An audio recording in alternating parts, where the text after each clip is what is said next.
Vamos a ver si hoy hablamos de la segunda charla de Hannah Arendt. Espero que sea bastante más fácil que la del otro día, porque el otro día yo creo que fue bastante complicada, por lo menos de conceptualización. Me esforcé mucho, pero Heidegger es un pensador que no es traducible. En fin, esto es una afirmación un poco difícil, se entiende mejor en alemán que en castellano, pero claro, tienes que saber alemán. Hannah Arendt no. Hannah Arendt, ella es alemana, pero se la entiende muy bien, tanto en inglés, que escribió en inglés, como en alemán, como en castellano. Es decir, es una escritora accesible.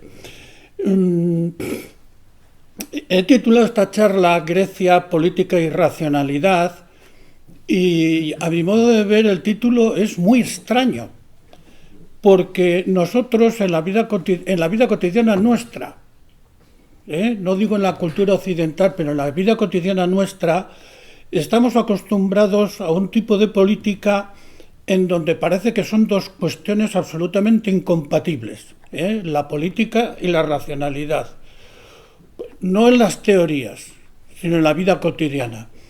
Porque la política la consideramos como una lucha de intereses, presuntamente nadie se entiende con nadie, las argumentaciones para defender las posiciones de cada cual nos resultan a los ciudadanos prácticamente absurdas y normalmente vivimos la vida política como una contraposición entre una serie de individuos que están en un parlamento y la gran mayoría de la gente que las vemos venir y no sabemos realmente qué hacen.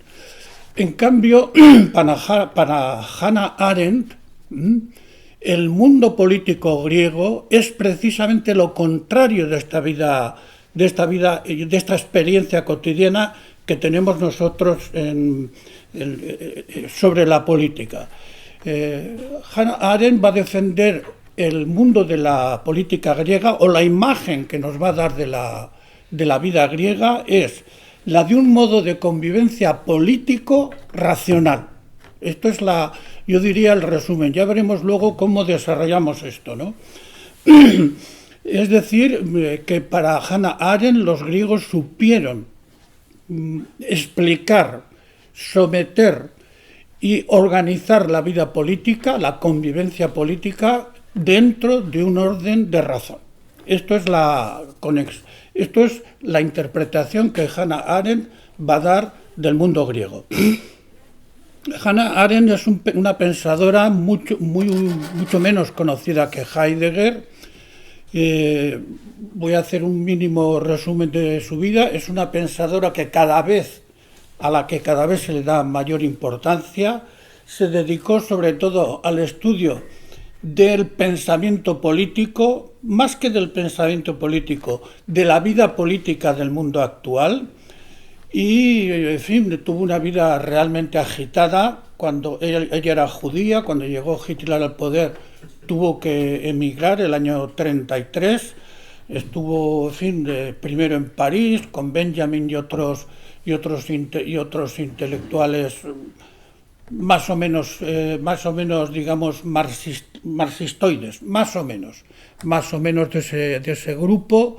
De allí se tuvo que escapar después a Estados Unidos, dio clases no estuvo de profesora en ninguna universidad de manera estable, pero constantemente dio clases prácticamente en todas las universidades de Estados Unidos de gran prestigio. Ella vivió en Nueva York y mantuvo siempre una admiración y un afecto tremendo a sus dos grandes maestros, que fueron Heidegger por un lado y por otro lado Jaspers.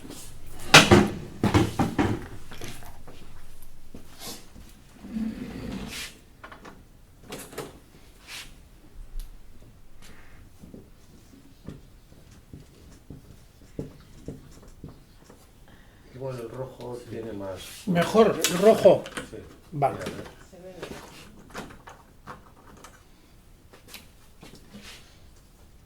Pues sí, efectivamente. Y Jaspers es un pensador que hoy del que hoy prácticamente no se habla demasiado, salvo en Alemania, que lo consideran una especie de padre espiritual realmente, que era íntimo amigo e intelectual, íntimo amigo e íntimo colaborador mutuo con Heidegger, y con el cual rompió cuando Heidegger se afilió al partido nazi. Pero en fin, Hannah Arendt fue alumna de los dos, comenzó siendo alumna de Heidegger y después se marchó a hacer la tesis doctoral con Jaspers. Y hay varios libros importantes de Hannah Arendt. Uno, que es quizás la que le hizo más famoso, de los años 50, que se titula El totalitarismo, y en donde estudia el racismo, el antijudaísmo y el nazismo, básicamente. Y luego otro libro en donde ella habla más filosófico, en donde habla de la condición humana, que se ha traducido también de otras maneras, Vida Activa, etcétera, que es más filosófico. Bueno, entonces, eso supuesto, o esta presentación mínima de Hannah Arendt, la actitud de Hannah Arendt, acabo de decir, fue alumna de Heidegger, pero la actitud y los problemas intelectuales de Hannah Arendt son absolutamente diversos a los de Heidegger. Heidegger, recordar cómo parte de una teoría de la realidad, o está interesado en una teoría de la realidad, que él habla de la teoría del ser o el fenómeno del ser, un problema metafísico. Recordar entonces cómo en Grecia él hablaba de la physis como realidad.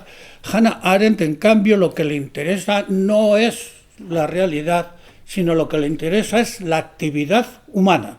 Ella va a elaborar, por tanto, una teoría de la acción. No voy a lo largo de mi exposición igual sale alguna relación de sus teorías con las de Heidegger, pero esta no es la intención. Al final de toda la exposición diré algunas cosas, pero vosotros, si estuvisteis el día anterior, y creo que aquí estuvisteis todos el día anterior, os van a sonar claramente las diferencias. Entonces, parte ella de una teoría de la acción. ¿Qué entiende por acción humana? Ella distingue 3 niveles de la acción humana y del comportamiento humano. En primer lugar, una actividad. Quitar la palabra acción, por favor, porque nos vamos a confundir. La actividad humana. Ella entiende, en primer lugar, por actividad, una actuación dirigida a la supervivencia del hombre. Y esto, todas las sociedades, en todos los momentos de la historia, el hombre tiene que supervivir, tiene que superar la naturaleza, y es una actividad básicamente biológica, está orientada a la supervivencia. Y obviamente es de tipo individual, se puede colaborar, pero es individual. Si yo no como, no vivo, y consiguientemente tengo que hacer todo lo posible por sobrevivir. El producto de este tipo de actividad es un producto caduco. Yo cojo ahora una pera, yo cojo ahora un coco, yo mato ahora un animal y me lo como. Y de ahí se termina todo. No hay permanencia ninguna en este producto de la actividad. La actividad tiene que ser constante. A este tipo de actividad, Hannah Arendt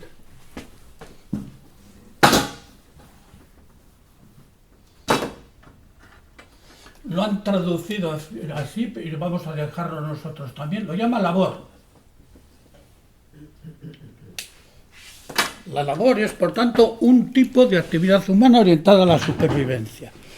Pero el hombre tiene también otro tipo de actividades que superan con mucho el puro consumo para la supervivencia, porque, dice Arendt, el hombre de alguna forma se inmortaliza y quiere inmortalizarse. Entonces, crea cantidad de productos que le sobreviven como individuo. Una ciudad, obviamente, es el producto de mucha gente y sobrevive a aquellos que lo han hecho. Una obra de arte, una novela, en fin, una escultura, sobrevive a todos aquellos que lo han hecho. No es una inmortalidad indefinida, pero en último término sí tiene un tipo de inmortalidad. A este tipo, y además es acumulativa, mientras que los productos de la labor son caducos, los productos de este tipo de actividad son acumulativos. A este tipo de actividad Hannah Arendt le llama trabajo.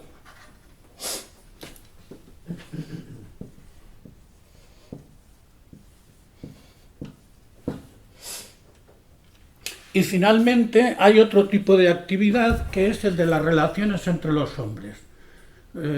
Convivimos unos con otros y dentro de esto que hemos formado, que pueden ser las ciudades o pueden ser otro tipo de actividades, otro tipo de asociaciones, los hombres se relacionan entre sí para solucionar sus conflictos. Esto también tiene un tipo no tanto de inmortalidad como un tipo de duración.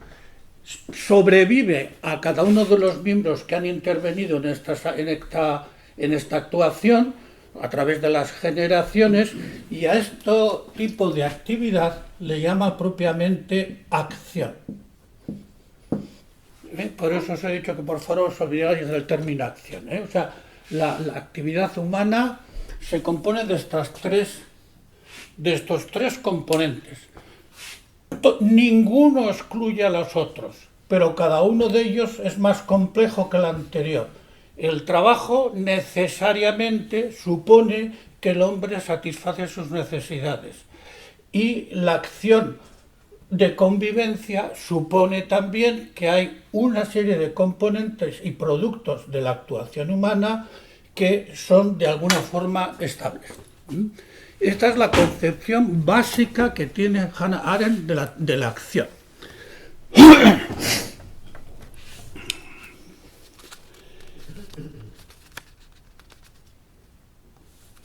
De recordar cómo Heidegger, para explicar la imagen que tiene de Grecia, no recurre a las filosofías, no recurre a las teorías de los filósofos, sino que recurre a los términos que, según él, expresan la mentalidad del mundo griego, fuese consciente o inconscientemente.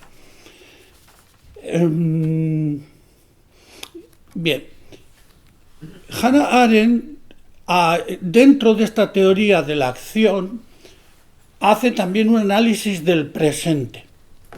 Es interesante, cada vez que he expuesto aquí en estas charlas la imagen que los filósofos o los grandes poetas han dado de Grecia, he expuesto siempre la imagen que tienen del presente, porque no por pura curiosidad, sino porque el sentido que se da de una imagen siempre está motivado por aquello a lo que se contrapone o aquello a lo que se pretende sustituir o aquello que se pretende complementar.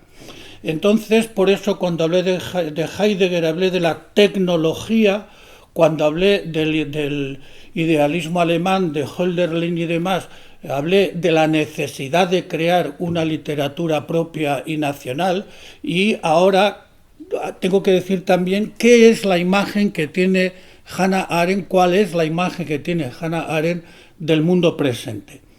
Bueno, pues según Hannah Arendt, en el mundo presente se ha producido un fenómeno curioso, y es la reducción de la acción a trabajo. Es decir, todas las potencialidades de la actividad humana en el mundo de la convivencia quedan reducidas a la producción de cosas, a la producción de efectos duraderos, pero que no tienen que ver en principio con la convivencia política. Esto significa que el mundo moderno ha desarrollado una tecnología absolutamente impensable en épocas anteriores, una capacidad técnica tremenda, con lo cual libera al hombre precisamente de la labor. Lo libera relativamente, claro, quiero decir, tiene una capacidad ingente de superar las necesidades vitales básicas que es la necesidad fundamental. El hombre en el mundo moderno está liberado de alguna forma de la biología o de la sujeción a la biología. En segundo lugar, los productos que esta técnica, ella no habla de tecnología, ella habla más bien de técnica, la capacidad que tiene el hombre de producir con esta técnica es muy superior a las necesidades que el propio hombre tiene, con lo cual se produce un fenómeno que luego ha sido muy estudiado, y es que los productos se vuelven obsoletos. Recordar, o sea, esto lo hemos vivido todos nosotros, ¿no? Antes se producía una lavadora que nadie sabía cuánto duraba, ahora se produce una lavadora para terminar en un plazo fijo de 5 años, 3 años, 8 años. Es decir, la obsolescencia es un fenómeno además programado, programado. Esto lo dijo ya Hannah Arendt en los años 60 cuando escribe este libro. Con lo cual se produce otro fenómeno, digamos, retroactivo con respecto a la propia humanidad, al propio hombre. Y es que el hombre, al producir más de lo que necesita, se ve al mismo tiempo obligado a consumirlo. Con lo cual, no solamente es un trabajador en el sentido técnico que le da, sino además se convierte en un laborador. Es decir, se vuelve él mismo a consumir, se obliga a consumir las cosas que ha producido. Esto, como os dais cuenta, es la sociedad de consumo. Ella no utiliza el término sociedad de consumo, que es cuando se comienza a hablar de sociedad de consumo en los años 65 más o menos en términos públicos, pero que ya lo había analizado perfectamente Hannah Arendt. De modo que en la sociedad actual la reducción de la acción a trabajo convierte al hombre en un mero laborador. Repito, en sentido técnico. Esto es el núcleo esencial de la sociedad actual según Hannah Arendt. Pero esto trae consecuencias de muchos tipos. En primer lugar, consecuencias sociales.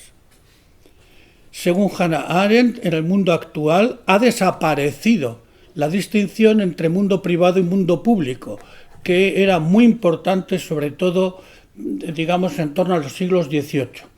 El mundo privado es el mundo de la intimidad, es el mundo del afecto, es el mundo de las relaciones interpersonales, y en el mundo privado, y el mundo público era el mundo de la intervención política, de las relaciones con el Estado, etcétera, etcétera. En la sociedad actual, según Hannah Arendt, todo lo privado se convierte en público, pero de una manera perversa. No se trata de que en la sociedad actual se reconozca el papel de lo privado, sino todo lo contrario, de que el papel de lo privado se hace homogéneo para todas las personas, con lo cual pierde su singularidad y se masifica.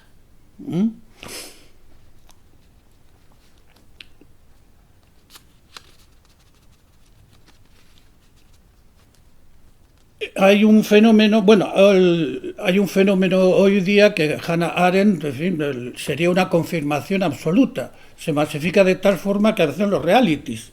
O sea, los realities, ¿qué es? Es convertir en un espectáculo lo que verdaderamente debería ser simplemente unas relaciones personales absolutamente legítimas. Pues no, señor, son actividades de tipo público. Bien. En segundo lugar, no solamente hay una confusión entre lo público y lo privado, dicho de otra forma, una desaparición de lo privado, sino se pierde también con ello la libertad, porque el ámbito privado es el ámbito en donde los hombres adquieren no solamente conciencia de sí mismos, sino además autonomía. Hannah Arendt entiende por libertad no lo que la tradición ascética, medieval y cristiana ha solido entender, que es el dominio de las pasiones, el manejo de los afectos.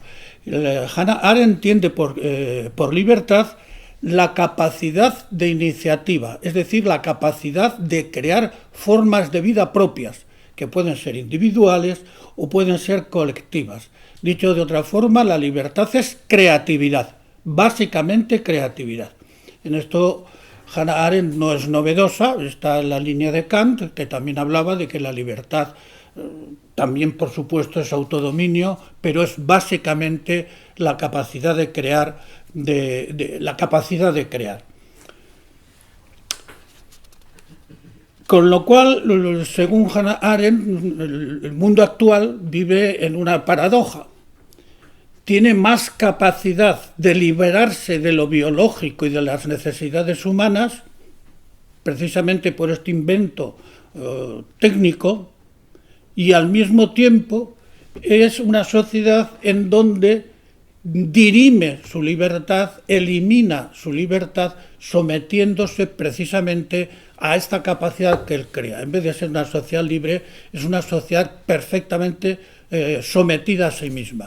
Hannah Arendt, la manifestación más grandiosa de todo esto son los totalitarismos, pero no penséis en personas que dominan una sociedad, no penséis en un Hitler, en un Franco, o en fin, llámese como se quiera. Se trata de que la estructura social como tal, precisamente por convertirse en una sociedad de producción, es anónimo el dominio que ejerce sobre las propias personas que estamos viviendo en ella.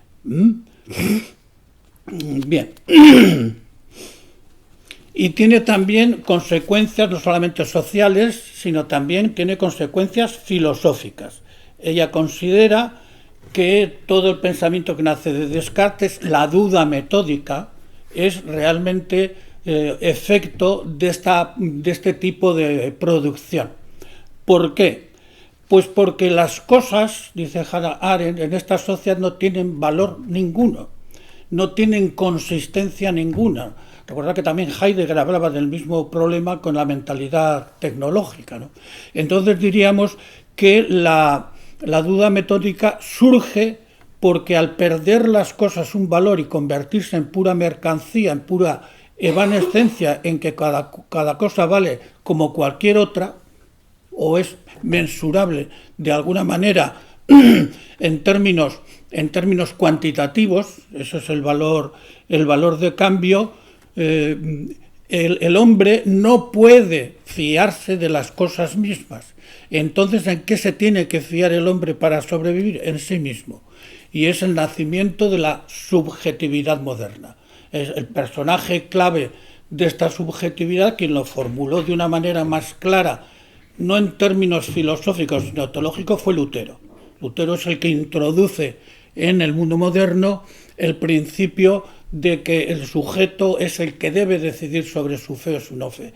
En España Lutero se conoce que es un personaje histórico, pero nada más. En Alemania es un personaje clave, no solamente en su historia, sino yo creo que no hay intelectual alemán, y estoy pensando en los filósofos, en Hegel, en Heidegger, en todos, que no den vueltas al pensamiento de Lutero. Esto es importante también tenerlo en cuenta.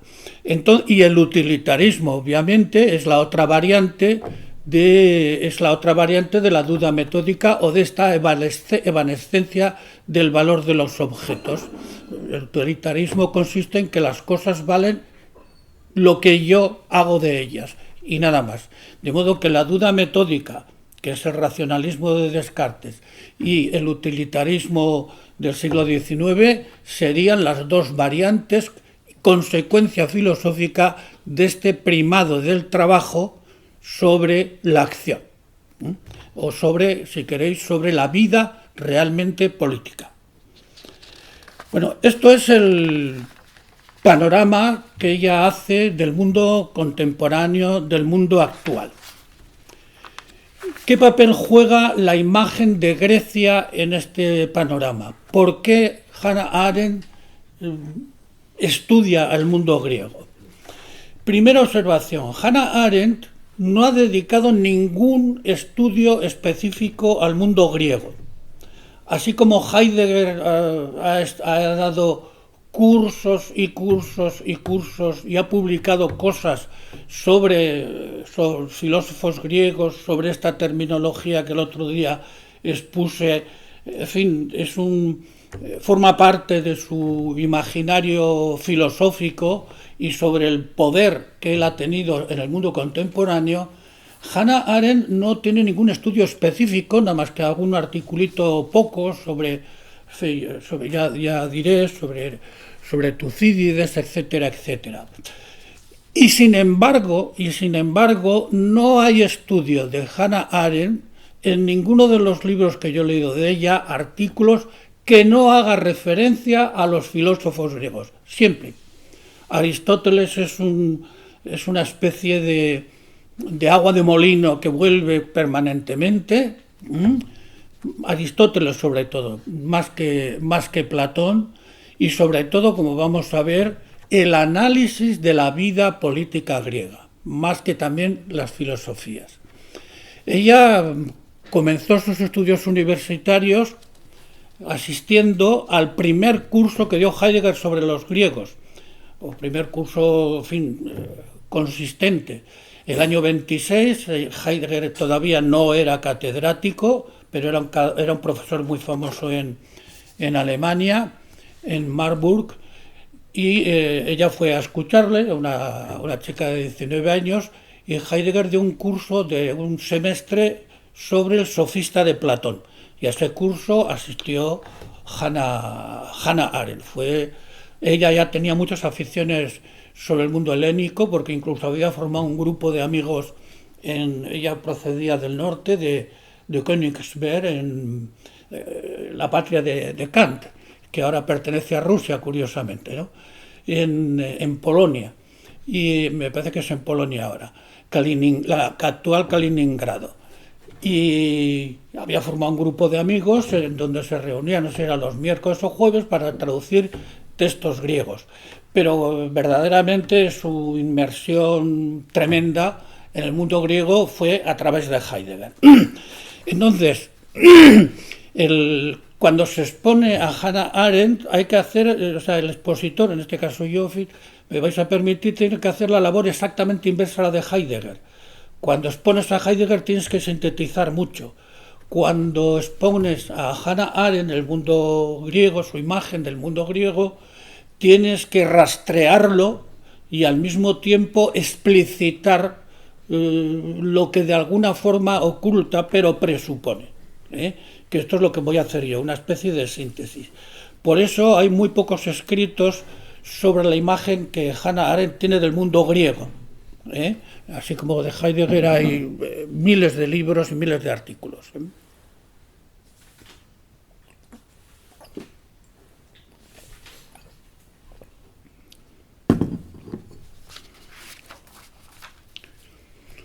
¿Cuál es la imagen que tiene de Grecia Hannah Arendt? Pues ya lo he dicho al comienzo, pero ahora lo vuelvo a insistir resumidamente y luego lo vamos a explicar.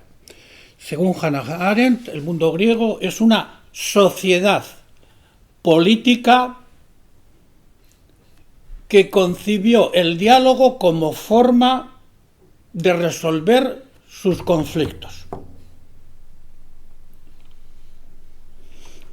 Por tanto, digamos, el núcleo del pensamiento de Heidegger sobre Hannah Arendt es la physis, la realidad, y qué imagen tienen de la realidad los griegos, y la imagen que va a dar Hannah Arendt va a estar centrada sobre la polis, que es, obviamente, el modo de convivencia de los griegos.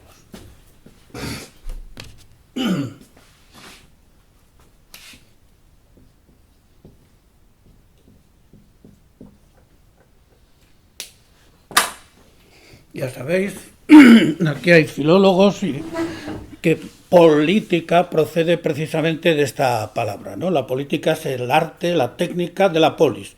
Y polis es la convivencia de ciudadanos organizados de una manera democrática o no, eso es lo de menos, pero organizados de una forma superior y unitaria a la familia.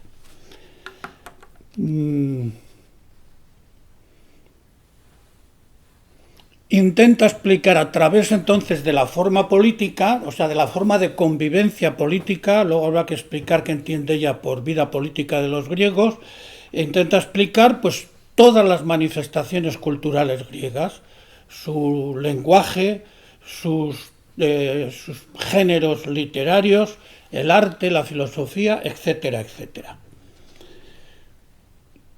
Según Hannah Arendt, no solamente vivieron en forma política, sino además fueron capaces de pensar esa forma política. Esto le da a esta dimensión nueva le da ya mucha importancia. La reflexión política es la reflexión sobre la misma forma de vivir que tienen los griegos. No fueron simplemente una gente que solucionó sus problemas, sino que además sabían por qué los solucionaban de esa forma y no de otra manera. La conciencia es fundamental. A nosotros la vida de convivencia política nos resulta natural, no conocemos otra, digo en nuestra sociedad. Conocemos sí grupos inferiores, familiares, asociaciones, partidos políticos, pero siempre dentro de una organización política. Pero en Grecia esto es una novedad absoluta en la historia. Tener en cuenta que que la polis griega nace en un ambiente de imperios. Por un lado Egipto y por otro lado los imperios de Asiria, Babilonia, Persia, etc. Y allí no hay convivencia propiamente política. Lo que hay es un gran señor, se llame faraón o se llame como se llame, que vive en un palacio que normalmente tiene competencias religiosas y políticas también, y el resto de la población son no solo súbditos, sino que prácticamente no existen, están al servicio del palacio. La representación más, en fin, quizás más plástica, no la única, la representación más plástica es obviamente la del Sigurat, la del Sigurat, en donde todos los restos que se conservan de Babilonia son los residuos de los palacios de los grandes señores, y se ha logrado encontrar a veces restos de cabañas que parecen ser que eran los servidores de palacio. En Grecia es algo absolutamente distinto. En Grecia la polis es un lugar geográfico más bien reducido que tiene una plaza, este es un invento griego total, ahora no hay ciudad que no tenga una plaza o dos, y en torno a esa plaza vive la gente. Bueno, entonces esto es lo que va a teorizar, o mejor dicho, va a exponer Hannah Arendt como aportación de Grecia a la historia de la humanidad. ¿En qué consiste esta vida política? Hannah Arendt no hace este estudio contraponiéndolo a otras culturas, contraponiendo a Egipto o a Oriente, sino analizándole desde dentro de sí mismo, cómo vivieron los griegos en sus diversas dimensiones este elemento. De esa forma, analizándolo desde dentro, se hace mucho más inteligible y se explicitan mucho mejor las distintas dimensiones que tiene la propia convivencia política. Hannah Arendt comienza distinguiendo entre la familia y la polis. Según Hannah Arendt, la familia, que en griego se dice oikos,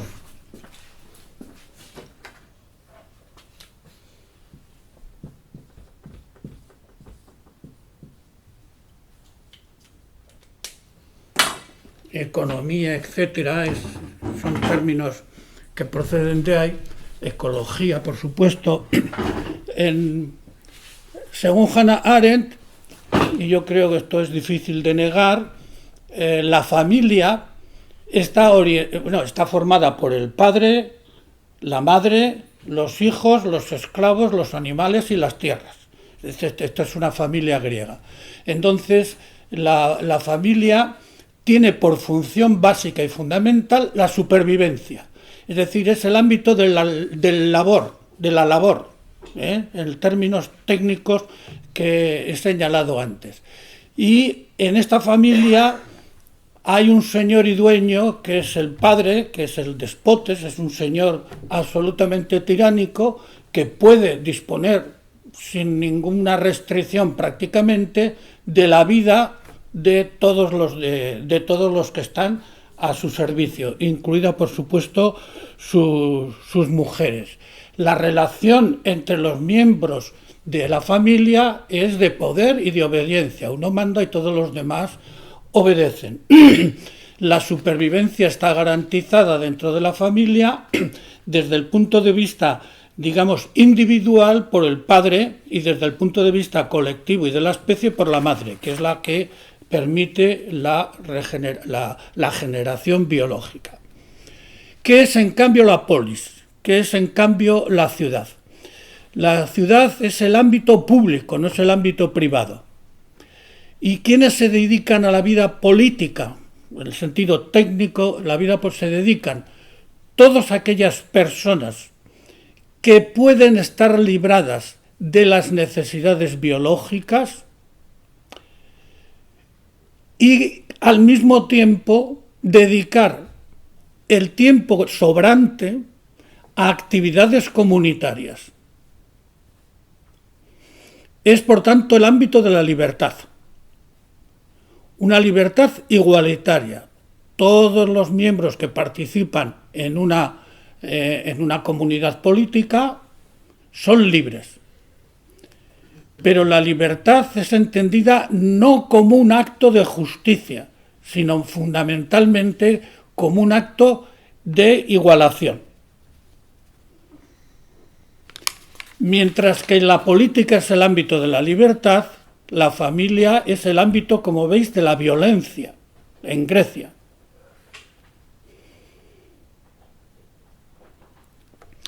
¿Cómo consiguieron organizar esta vida política los griegos?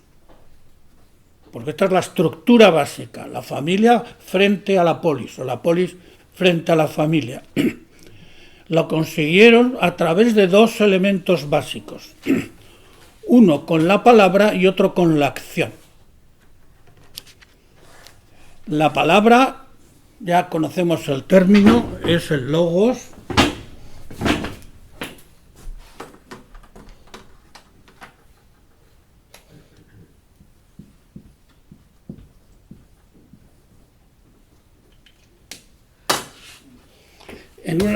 En una asamblea, los ciudadanos van allí y exponen sus necesidades. ¿Y cómo entiende Hannah Arendt el logos griego? Recordar cómo Heidegger hablaba de logos como una capacidad de reunir toda la realidad y hacerla presente al entendimiento. No.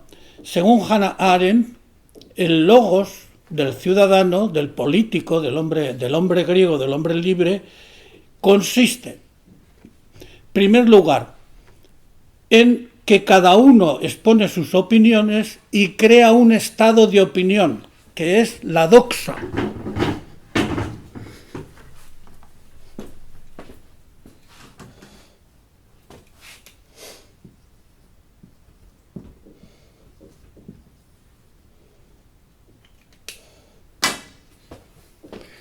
Desde Platón, doxa adquirió un sentido absolutamente negativo frente al conocimiento científico, frente al conocimiento fundado.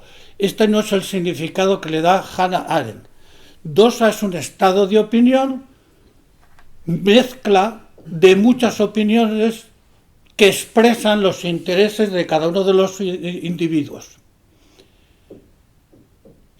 Es, por tanto, una especie de mundo de ideas. En segundo lugar, a través de la doxa, el ciudadano se aproxima, por así decirlo, se vuelca, es una especie de balcón hacia las opiniones y los intereses de los demás ciudadanos.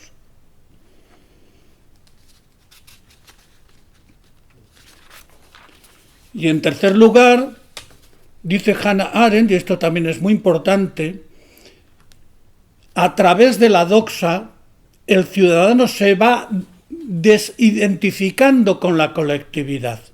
En Grecia, el individuo no es el origen de la comunidad, sino más bien es el producto de la comunidad. Es decir, dentro de este mundo de ideas, dentro de este mundo de fusiones de iguales, el ciudadano va encontrando su lugar.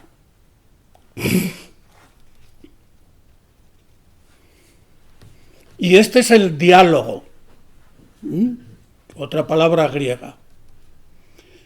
Por eso los griegos desarrollaron técnicas de lógica, técnicas, digamos, de diálogo, de habla, como fueron la retórica, como fueron la sofística, y como forma de conocimiento, no ya el nous que decía Aristóteles o que decía Heidegger, que daba mucha importancia, sino básicamente la frónesis, que es, en castellano se ha traducido por prudencia, palabra que también ha degenerado, pero que tiene un sentido en Grecia de saber qué hacer en circunstancias de convivencia entre los hombres y en circunstancias difíciles, cómo solucionar problemas. Esta es la frónesis. Si os dais cuenta, para Heidegger ni menciona la retórica, la sofística, para él es una falta de conocimiento como para Platón. En cambio, para Hannah Arendt, la sofística representa perfectamente el espíritu de pluralidad que hay en el mundo griego. Segundo lugar, os he dicho que realizan la convivencia política a través de no solamente de la palabra, sino también de la acción. Según Hannah Arendt, los griegos están muy motivados por el problema de la mortalidad de los hombres. Según ellos, solamente habría dos tipos de seres inmortales: los dioses, que nacen pero no mueren, y los animales, que serían inmortales por especie, por generación. En cambio, los hombres serían plenamente conscientes, además desde el comienzo, de su mortalidad. ¿Y cómo intentan superar esta mortalidad los griegos? Pues intentan superar de dos maneras. Una, creando precisamente un tipo de convivencia que sobrepase las capacidades individuales, la polis, lo acabamos de decir. Pero hay otra, y es a través de hechos famosos, es decir, de hazañas que consagren a quien las ha realizado por siempre y que queden en la memoria de los hombres. Y si leéis efectivamente los escritores griegos desde Homero, es una obsesión total, y a los historiadores griegos es una obsesión constante esto de las hazañas que hizo fulanito, no que hizo, sino realmente que se conservan en la historia de la humanidad. Por eso, dice Hannah Arendt, se explica lo que se ha llamado la objetividad de Homero. Efectivamente, Homero narra la guerra de griegos contra troyanos, dice, pero describe con el mismo entusiasmo y con el mismo talento las hazañas de Héctor, que es el que pierde realmente la guerra, que las de Aquiles, que es el gran soldado griego por antonomasia, ¿no? Precisamente porque Homero es un griego nato y está interesado en qué acción o cómo cada uno de los héroes de las batallas se inmortaliza a sí mismo en las hazañas que realiza, ¿no? Bien. Para terminar esta parte de la imagen de Grecia, un par de observaciones sobre la filosofía en Grecia.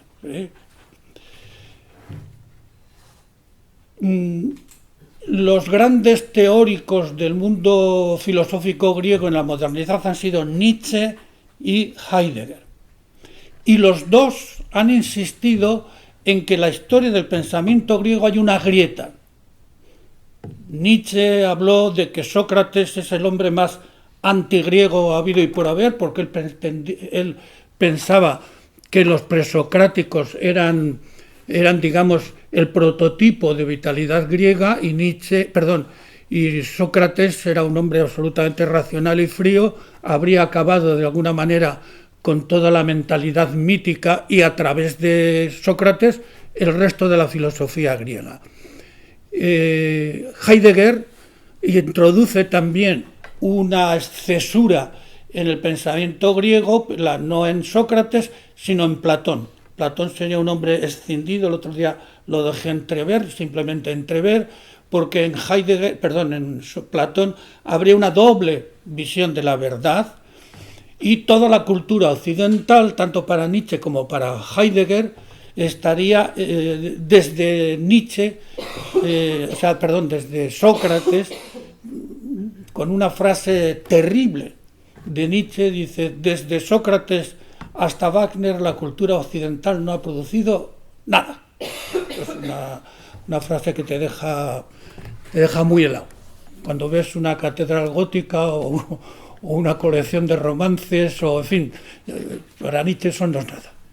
Bueno, entonces, cuando se enfrenta con la filosofía griega, que ya os dais cuenta que para Arendt es algo secundario con respecto a la propia vida política, Hannah Arendt dice que hay una escisión en el mundo griego, pero no es cronológica, sino es precisamente entre la filosofía y el mundo político griego.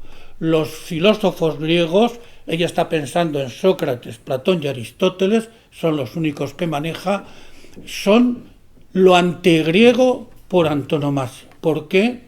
Pues porque dice, en primer lugar, 2 o 3 observaciones, estos conciben la verdad no como un intercambio de opiniones entre gente, o sea, no como una doxa, sino como unos enunciados eternos y permanentes. Y es...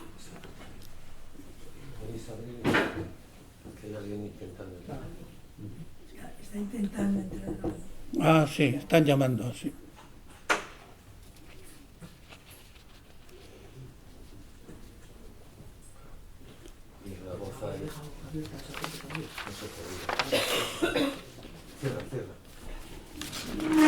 Entonces,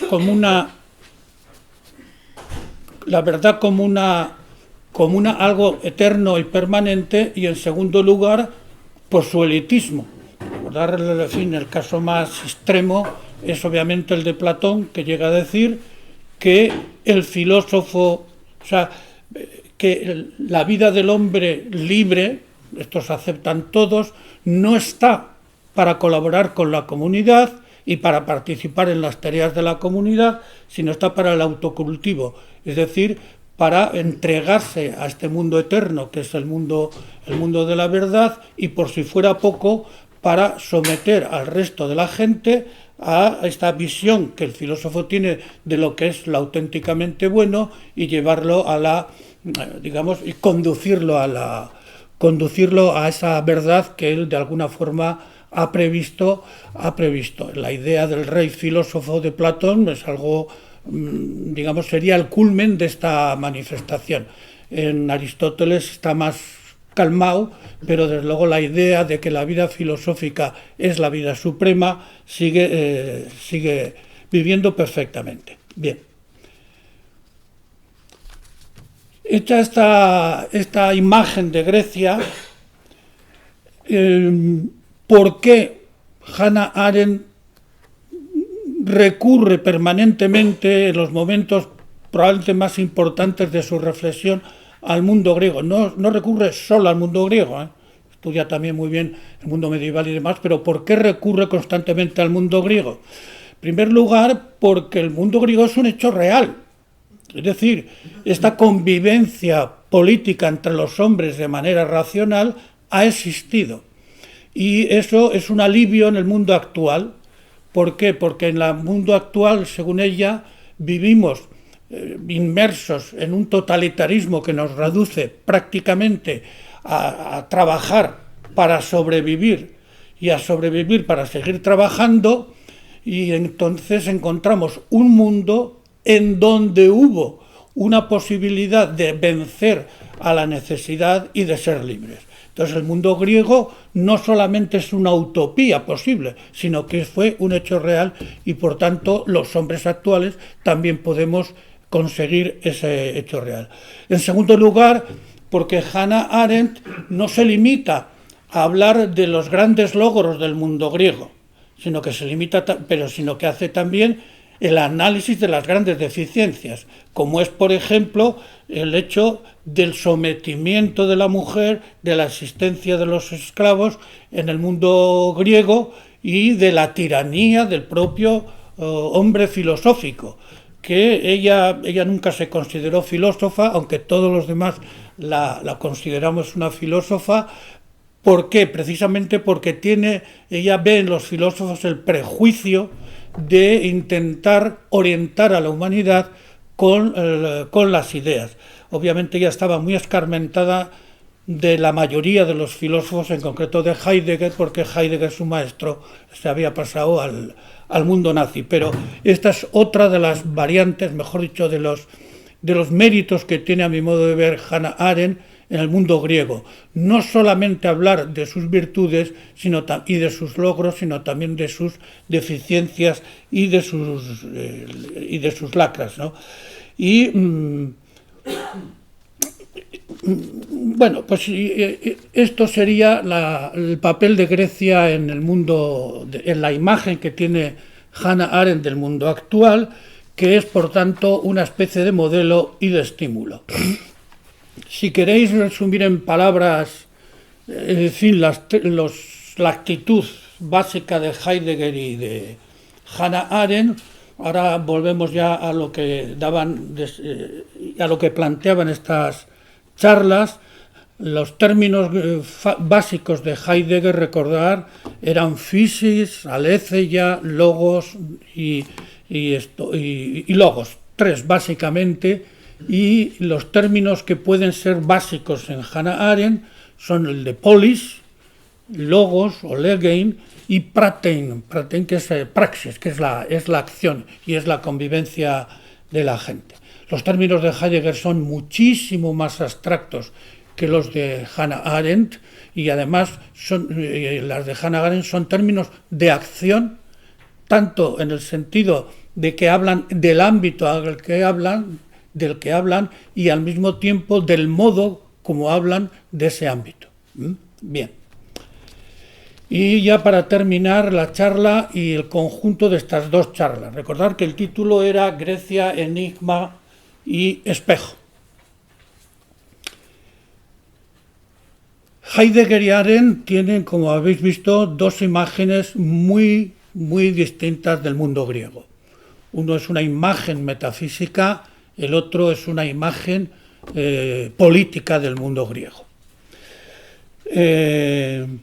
Hay otras muchas imágenes del mundo griego. Aquí hemos hablado de la de Hölderlin, de la de Herder, de la de Hegel, etcétera, etcétera, ¿verdad? Uno puede preguntarse, bueno, ¿cuál es la imagen verdadera? ¿Cuál es la imagen definitiva? ¿Hay una imagen definitiva del mundo griego? ¿Hay una imagen verdadera? Bueno, yo os voy a dar mi respuesta. Yo creo que en términos históricos no se puede plantear jamás la idea de una imagen ni definitiva ni verdadera. ¿Por qué? Porque la imagen de algo siempre es un resultado de aquello que tenemos nosotros delante y de lo que nosotros ponemos. Es decir, una imagen es siempre una proyección, necesariamente, tanto a nivel individual, que a mí ahora no me interesa, como a nivel colectivo. Cada comunidad se organiza una imagen de lo que fue la España del siglo de oro, para unos un desastre absoluto y total con la Inquisición por medio, y para otros el paraíso terrenal de las grandezas de los españoles. O sea, digo el siglo de oro porque es todavía forma parte de las luchas de nuestro imaginario. ¿Cuál es la imagen correcta? Yo preferiría evitar, diríamos, lo de la corrección. Yo creo que en la historia hay que plantear los problemas no en términos de verdad y falsedad, sino en términos de objetividad y de interpretación, que esto es otra cosa completamente distinta. Dicho eso, entonces, a mi modo de ver, puesto que la imagen de Grecia, de estos dos hombres, pero de cualquier otro, es una proyección, tenemos que decir, y por eso titulo así las charlas, que Grecia es para nosotros un enigma afortunado, porque cada vez que se ha recurrido a Grecia ha sido normalmente en circunstancias de crisis cultural muy grave, y para intentar salir de esa crisis. No digo que haya sido el único procedimiento para salir de esa crisis, en absoluto. En el siglo XX, en la crisis después de la Segunda Guerra Mundial, de la Primera, cuando se generan estas dos imágenes, hay muchas maneras de salir de esta situación. Y en el siglo X, en el 1800, cuando otra gran época de las imágenes de Grecia, se está en la crisis de la industrialización, las nuevas sociedades, hay otros procedimientos para salir de la crisis en que se está viviendo. Pero sigue siendo, diríamos, una imagen estimulante. Por eso, a mi modo de ver, quienes hablan de que el mundo griego, o sea, que el helenismo es un conservadurismo, no saben de qué están hablando, o están hablando de oídas. Cuando se lee a los grandes maestros que se han ocupado del mundo griego, cualquier cosa menos realmente un conservadurismo. Y finalmente, otra observación. Si en los momentos de crisis, una época histórica, vuelve a Grecia, uno puede preguntarse por qué no se vuelve a la Edad Media. Pues no se ha vuelto a la Edad Media. Es porque Grecia sigue siendo una especie de pila cultural cargada. Sigue teniendo una riqueza cultural ingente, y no solamente para el hombre occidental, probablemente para otras culturas también, aunque de otra manera, y es esa riqueza la que de alguna forma vuelve a reaparecer, vuelve a resurgir en cada una de estas imágenes del mundo griego. Pues nada más, y si tenéis alguna cuestión que preguntar, podemos charlar ahora, que tenemos todavía tiempo de sobra.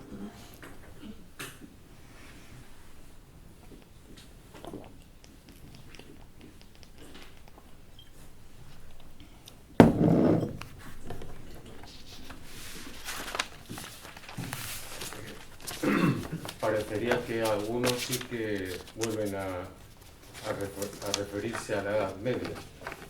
No hay más que ver a los extremos de la extrema derecha, que hace referencia a Pelayo, a los Reyes Católicos, Sí. este tipo de cosas. Sí, no, bueno, eso sí, pero la cuestión es saber qué eficacia histórica tiene eso. Eso por descontado. Quiero decir que eso, y la historia de España, cuando uno repasa el famoso debate entre de las dos Españas, es tremendo. Yo he puesto el caso no de la Edad Media, de la Edad de Oro, a mi modo de ver es más significativo porque quizás es más actual, ¿no?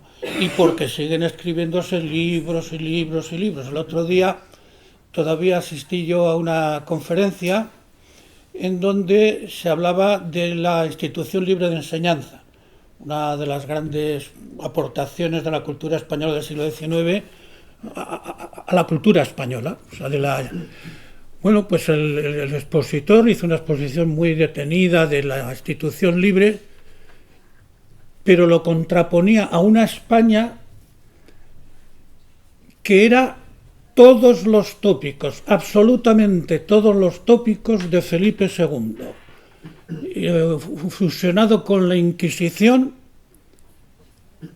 y la conquista de América como avasalladora de todos los poderes y todas las culturas de la tradición cultural hispanoamericana, ¿no? Se lo tuvo que recordar que, en primer lugar, que Felipe II no tuvo nada más que problemas con la Inquisición, en primer lugar, o por lo menos los más graves problemas que tuvo Felipe II fueron con la Inquisición. Y le tuve que recordar también que, claro, que si Felipe II, por supuesto, un político de talla y muy discutible, toda la cultura española había seguido a Felipe II, no era culpa de Felipe II, era de los demás, o sea, de los que le han intentado continuar, ¿no? Pero bueno, pero yo creo que con cuando se ha recuperado realmente el mundo griego es cuando realmente ha sido eficaz. Se suele decir que el romanticismo recuperó la Edad Media y se suele contraponer esta recuperación de la Edad Media al mundo griego, y eso es falso. Es decir, el romanticismo recupera la Edad Media, esto es indudable, pero precisamente, digamos, una Edad Media que no es contraria al mundo griego, sino todo lo contrario, un complemento, ¿no? Quien verdaderamente rechaza la Edad Media es Petrarca. Entonces, por ejemplo, en el mundo alemán, Goethe escribe un artículo que se hace trascendental recuperando la arquitectura medieval, que entonces pasaba desapercibida, pero es uno de los grandes estudiosos del mundo griego y del mundo romano. Entonces, en fin, igual se me ha ido. Otra cosa, en el mundo, se me ha ocurrido, en el mundo también hay una referencia a lo griego en el Renacimiento, ¿no? Claro. Y realmente es una revolución. Total. Lo que pasa es que se hace. El mundo es un renacimiento básicamente del latín, y luego Erasmo hacia 1500 es cuando vuelve al mundo griego. Lo que pasa es que se hace a expensas de la Edad Media. Son los renacentistas los que crean el mito de la Edad Media. Y creo que aquí yo los puse un día. Petrarca es consciente de que está viviendo en un mundo nuevo y quiere romper por razones sociales, por razones culturales y por razones lingüísticas con el mundo en que él vive, que es el mundo de las universidades medievales, básicamente las universidades de París. Y entonces él dice, nosotros vivimos un mundo que está naciendo, y lo más parecido al mundo nuestro es el mundo romano. Y nosotros vivimos una edad de plata y aquel fue yo una edad de oro. Y entre medio, y este es el quid de la cuestión, entre Roma y nosotros, basura. Lo califica literalmente de basura.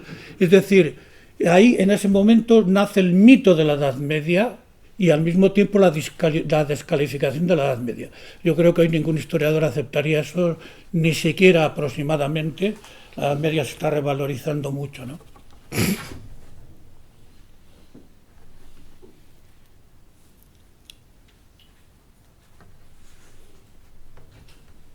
¿Alguna cosa más? ¿Qué entiende Hannah Arendt por totalitarismo? ¿Perdón, qué entiende por? Hannah Arendt como totalitarismo. Por totalitarismo. El concepto de totalitarismo de Hannah Arendt yo creo que es complicado.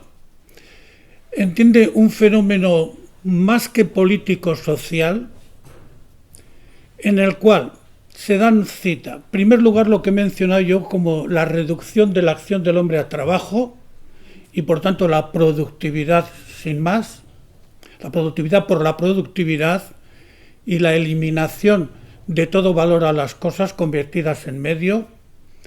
En segundo lugar, la burocracia, es decir, el poder es guiado por una serie de personas, por un equipo, más bien, por un equipo de expertos en la vida social, los burócratas, que no son funcionarios, son, digamos, la élite de los funcionarios. Y en tercer lugar, el racismo. Él introduce entre el totalitarismo un componente racista. Ella está pensando básicamente en el antijudaísmo, que es lo que en ese momento verdaderamente prima, y que en el caso de Hitler, o sea, en el caso del nazismo, del nacionalsocialismo, es bastante evidente. Esta sería la mezcla, es decir, no es simplemente el poder de un grupo social o de un grupo político sobre otros, sino que se trata básicamente de la institucionalización burocrática del poder y por tanto del anonimato. Esto es lo más nefasto, diríamos, del poder. Porque en las sociedades tradicionales ha habido muchos totalitarismos. De hecho, todos los absolutismos han sido totalitarios de una forma o de otra, ¿no? Pero siempre había una referencia, que era el rey. El rey, por decirlo de alguna forma, ¿no?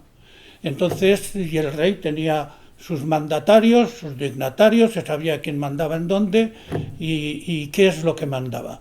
En cambio, en las sociedades totalitarias no se sabe. Esta es la cuestión. ¿Y no lo liga a la expansión territorial que tienen los regímenes totalitarios? Sí, también, también lo relaza, porque el poder es siempre expansivo. Pero esta idea del poder expansivo es la idea de Hobbes. Es decir,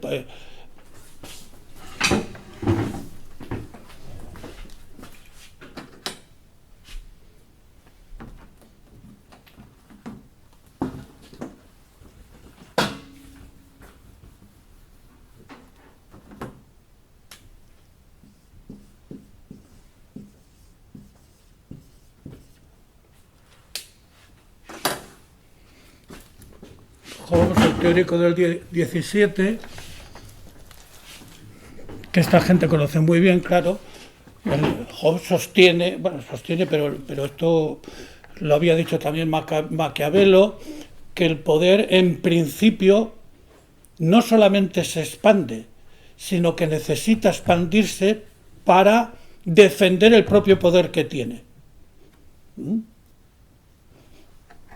Y esto obviamente en todos los totalitarismos y absolutismos.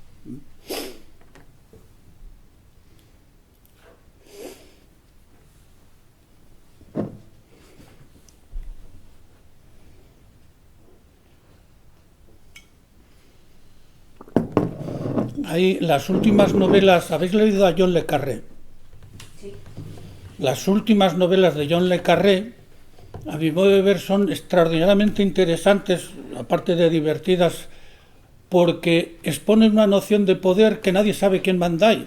O sea, en las últimas novelas me parece que como es un espía como el nuestro, algo por el estilo, allí se destroza a mucha gente, pero al final el lector dice, bueno, pero aquí ¿quién es el que da las órdenes de destrozar todo esto? A mi modo de ver, son novelas que reflejan perfectamente lo que dice Hannah Arendt, y luego otros, o sea, no es la única. Otros sobre el poder en el mundo actual, sobre el totalitarismo.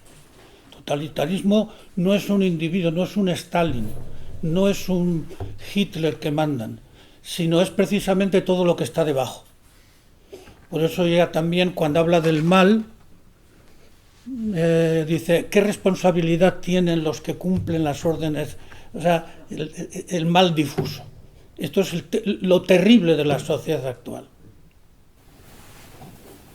Es ahí cuando acuña el término de la banalización del mal. Sí, aplicado a Eichmann.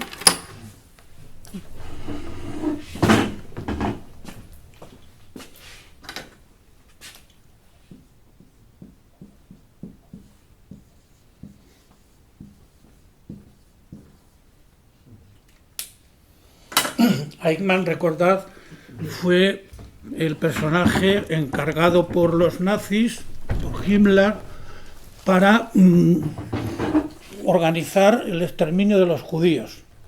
Es decir, llevar todos los judíos que se apresaban en las ciudades a los campos de concentración.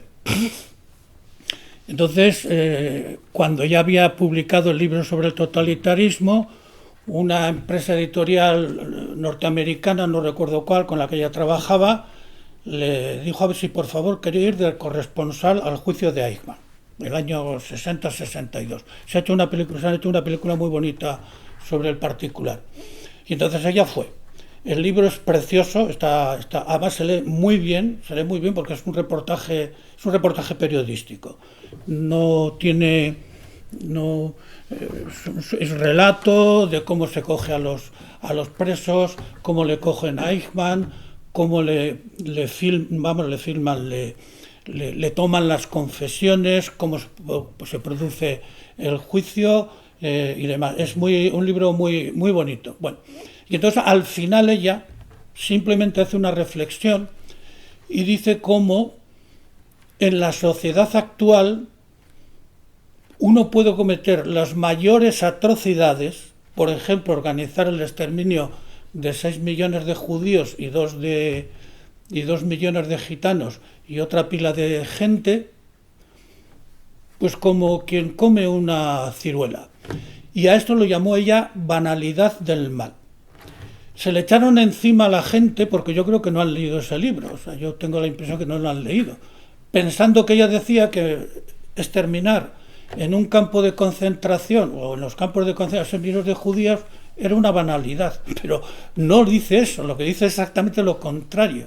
Y es que la sociedad actual, precisamente por la eliminación de la responsabilidad personal y la burocratización de estos procesos de exterminio, se puede, uno cualquiera, ella dice, Eichmann, que era un personaje que de talento no tenía mucho, simplemente era un burócrata que obedecía órdenes, se puede convertir ese exterminio en algo absolutamente banal.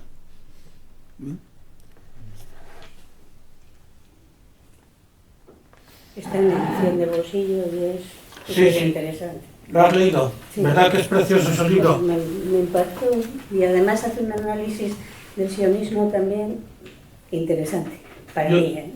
Yo no me recuerdo del sionismo, pero es precioso. Y hay un capítulo dedicado a Grecia, porque además analiza por países.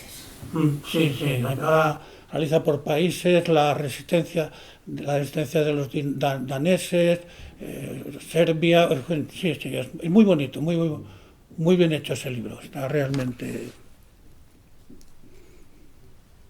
¿El título? ¿El título? Eichmann en Jerusalén. Sí, y ahí hay una película, como le cogen, Sí. lo llevan Con una actriz alemana, me parece que es. Bueno, en fin, es un. No, y pone en cuestión en los tribunales en ese momento que se habían organizado por parte del sionismo, en contrapartida a lo que ella entendía que tenía que haber sido un juicio que tendría que haberse dado en un contexto internacional, para ser un poco, no parte. Pero es demoledor, el análisis que hace. A mí me encantó, vamos. Sí. Critica mucho la actuación de los judíos, por ejemplo, el hecho de que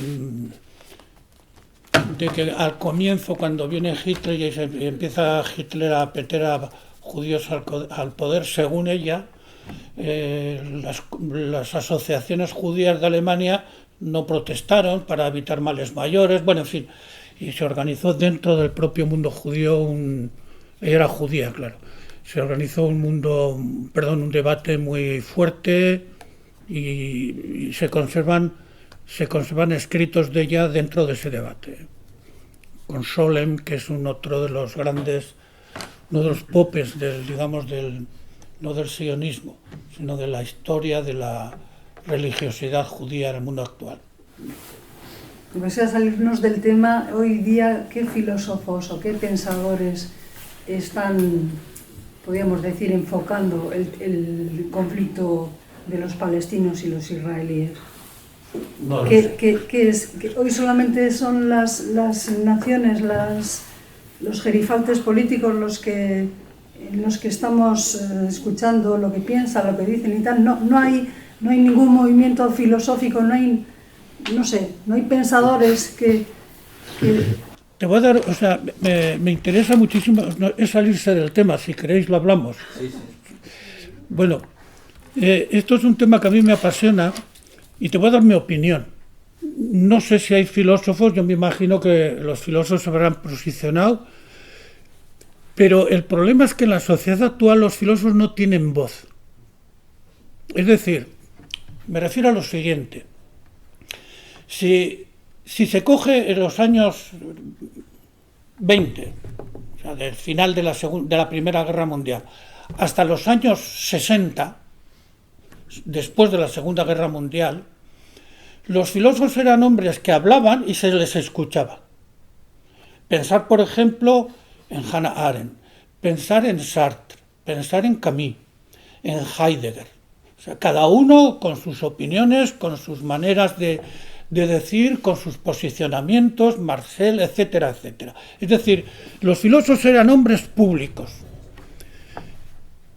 Pero decirme hoy qué filósofo es escuchado en el mundo. O sea, Bertrand Russell. Bertrand Russell, el hombre, un filósofo de talla, y organiza un tribunal contra Estados Unidos por la guerra de Vietnam. Y se apuntan a ese tribunal multitud de gentes. Hoy los filósofos escriben, pero escriben como puedes escribir tú un artículo, no las hace nadie ni caso. Es decir, hoy la política internacional está en manos de los políticos y probablemente ni siquiera en manos de los políticos, está en manos de los propagandistas de los políticos. Entonces diríamos, no es que los filósofos no se posicionen. Yo me acuerdo que hay un debate publicado, por ejemplo, cuando cayeron las Torres Gemelas, hay un debate entre Derrida y Habermas, pero yo me imagino que vosotros ni os habéis enterado, claro. Quiero decir, no es un reproche, ¿no? Y está publicado. Una escritora italiana les entrevistó a cada uno de ellos y lo ha publicado, pero eso no se sabe. Creo que Habermas, uno de los grandes filósofos que tiene ya casi 100 años, se ha posicionado a favor de Israel. Creo, no me hagáis demasiado caso. Pero no tienen voz los filósofos en el sentido de impacto público, a mi modo de ver hoy día. Hoy el impacto público lo tienen los publicistas, que es otra cosa, y los políticos. Yo no sé si es bueno o es malo, pero eso es, o sea, es un hecho sociológico.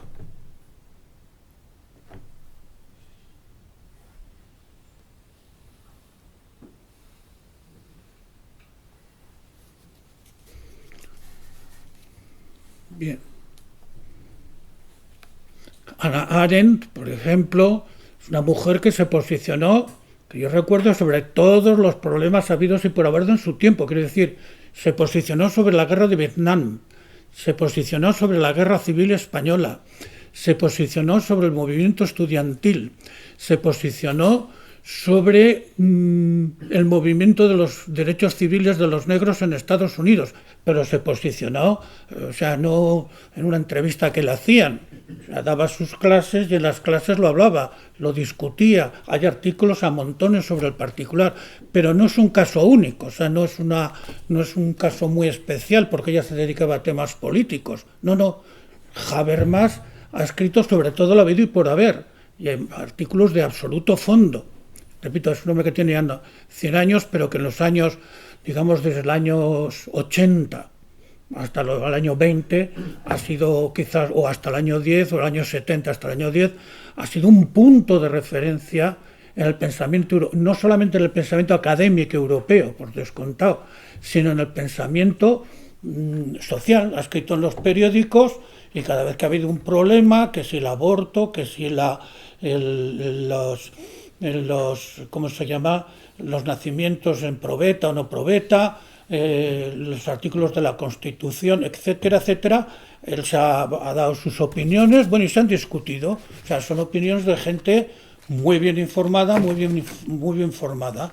Y otros, con otros posicionamientos, se posicionó a favor, en el debate que hubo en Alemania, que aquí yo creo que no ha llegado, pero a pesar de que se ha hecho una película. El debate en Alemania hubo en los años, yo creo que 80, 90, un debate de los historiadores que se llamó, que hubo historiadores que negaban la existencia de los campos de concentración. Ha habido, bueno, entonces este hombre se posicionó claramente, con otros muchos, claro, con otros muchos, y era una opinión que se tenía en cuenta públicamente. ¿Qué filósofo hoy yo no conozco ningún filósofo, pero a nivel personal, que logre, o sea, que se posicione sobre Franco como dictadura o como no dictadura? O sea, yo creo que hay unanimidad sobre el particular, no solamente entre filósofos, ¿no? Pero ¿quién les hace caso? O sea, hay que decir, porque la gente que les hace caso ya está convencida.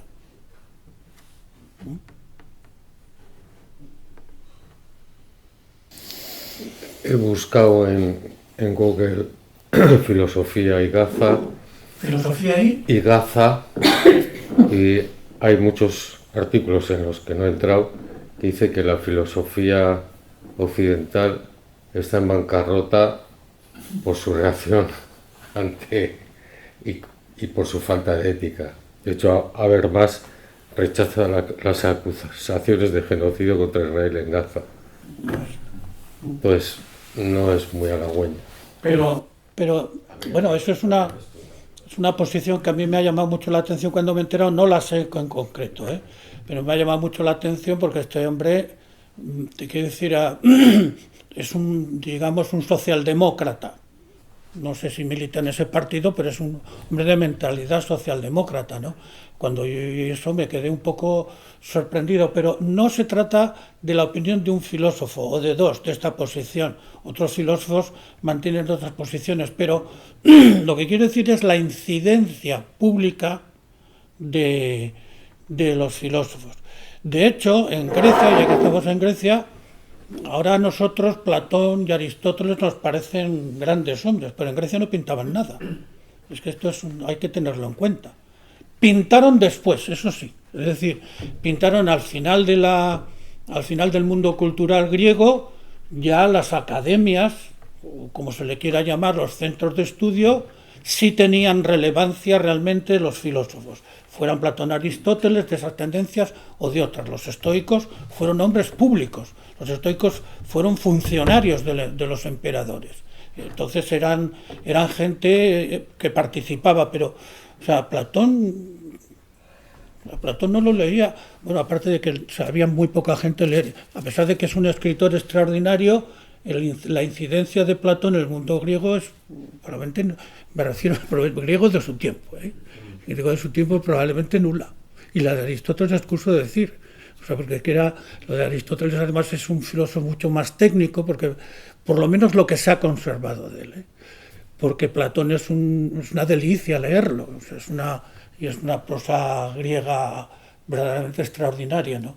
Pero estos no pintaban nada, tener en cuenta que a Sócrates lo mataron, pero a Sócrates no lo mató un loco, lo mató Atenas, lo juzgó y lo mató, y a Aristóteles se marchó de Atenas porque dijo: no quiero que Atenas peque otra vez contra la inteligencia, y Protágoras se marchó porque fue juzgado también. Es decir, en esa sociedad tenemos que cambiar nosotros un poco la imagen, ¿no? Los filósofos estaban mal vistos. En Europa del siglo XX no están muy bien vistos, cada uno con su manera, pero han estado muy bien vistos, han sido gente pública. En España, en Europa y en Estados Unidos, yo conozco muchísimo menos Estados Unidos, ¿no? Pero ahora yo creo que, o sea, no pintamos nada. O sea, se pueden dar nombres de filósofos muy majos para leerlos, interesantes. Ortega fue un personaje de la historia de España. O sea, no solamente un extraordinario escritor, fue un educador. Y se lo propuso y además lo consiguió. Unamuno fue un agitador, pero también era un personaje público. Zubiri no. Zubiri era un talento fuera de lo normal, pero un hombre, digamos, de actuaciones puramente, vamos a decir, privadas, ¿no? Pero Ortega era un personaje público, pero un personaje público de primera magnitud. Y mucho antes de participar en la vida política de manera directa, ¿no? Sí que hay un filósofo que digamos, ha reflexionado y ha indicado públicamente su desacuerdo con la política de Israel y tal, en Gaza. Es Noam Chomsky. Chomsky, sí. Y está activo y...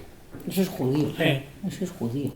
Es judío, sí, y no es filósofo, es lingüista, pero bueno, sí, es una... Sí, de la familia, del ecosistema. No es un... Bueno, pues alguna cosa más. Pues muchísimas gracias y hasta la próxima. Hasta la próxima.